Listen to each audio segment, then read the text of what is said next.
Остается месяц до окончания приема документов на конкурс по программе «Земский учитель». Программа стартовала в 2020-м и вызвала немалый интерес у молодых специалистов. В прошлом году в Коми подали 70 заявок на участие, были даже претенденты из других регионов. В результате конкурсного отбора в программу вошли 16. С сентября они работают в Усть-Цилимском, Троицко-Печорском, Усть-Куломском, Карткеросском, Прилузском, Кайгородском и Кнешпогосском районах, а также в поселках Печоры, Ухты и Сыктывкара. Как прижились земские учителя в Ухте, узнала Виктория Науменко. От поселка сельского типа Сидью до Ухты около 30 километров. Это час на рейсовом автобусе. Досуговые социальные учреждения сосредоточены в городе. Единственный культурный центр здесь, в поселке, местный клуб. Впрочем, отрезанной себя от цивилизации учитель русского языка и литературы Надежда Петропавлова совсем не считает. Уроженка Ростовской области сама выбрала место и условия работы. В школе я работаю уже с 2014 года. В 2020 я окончила Таганрогский педагогический институт, факультет филологии, и как раз в это же время был запуск программы. Ну вот я решила попробовать. Я открыла сайт конкретно «Земский учитель» и увидела вакансию, требуется вакансия. Я посмотрела, меня устроило то, что как бы рядом с городом, то есть достаточно близко, развита инфраструктура. Надежда Петропавлова не только ведет русский язык и литературу, но и взяла на себя руководство 5 классом. Общий язык с детьми Надежда, педагог с опытом, нашла быстро. С начала учебного года школьная жизнь пятиклашек, несмотря на эпидемиологические условия, стала более насыщенной. Это отмечает и руководство, и сами подопечные нового классного руководителя. Иногда ходим в музей, иногда смотрим разные проекты. Но у нас стала лучше успеваемость.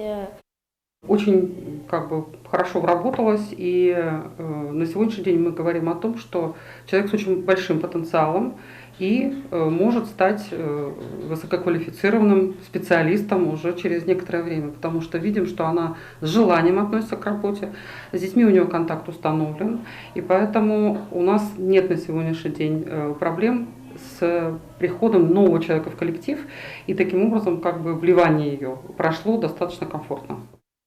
Программа «Земский учитель» создана для привлечения кадров в отдаленные населенные пункты страны. Как аналогичная «Земский доктор», она заключается в том, чтобы молодой специалист отработал 5 лет в сельской местности, получив взамен 1 000 000 рублей подъемных. Условия оказались привлекательными для молодых специалистов, а программа – настоящим спасением для сельских и поселковых школ, где кадровый вопрос стоит остро.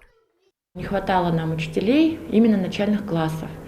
И вот благодаря этой программе появились у нас 2 учителя. Конечно, это для нас большое везение, большая удача, и мы очень рады. Учитель начальных классов и классный руководитель 1 А Анастасия Снеткова – уроженка Ухты. Училась и работала в Кирове, но с удовольствием воспользовалась возможностью вернуться с семьей в свой родной город, причем на таких выгодных условиях. Водный поселок городского типа, но под условия программы тоже попадает. В программе «Земский учитель» я узнала из телевидения, из новостей. И никогда не думала, что я приму в этом участие. Но так получилось, что сама я из республики Коми и решила вернуться на родину. И так вот заодно и принять участие в программе «Земский учитель». В плане именно поддержки педагогов, особенно те, которые планируют какие-то переезды, заезды, это очень удобно, удачно. Но я надеюсь, что она выполнит свою основную роль заполнения кадрами отдаленные школы. Мария Данилова тоже педагог с опытом. Приехала на водный Сыктывкара с семьей. И, по ее словам, условия для земского учителя здесь не хуже городских. Переехали мы сюда по семейным обстоятельствам. Квартира хорошая, благоустроенная, 3-комнатная. Сам поселок Водный, не маленький.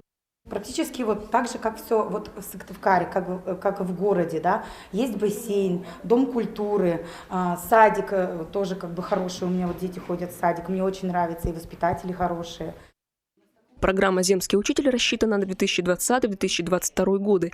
В этом году по плану Министерства образования республики на территории региона к работе должны приступить еще 14 земских педагогов. Всего же за 3 года действия программы в Коми планируется привлечь не менее 43 учителей. Прием документов для набора этого года завершится 15 мая. Виктория Науменко, Павел Лагутин, телеканал Юрган, Ухта.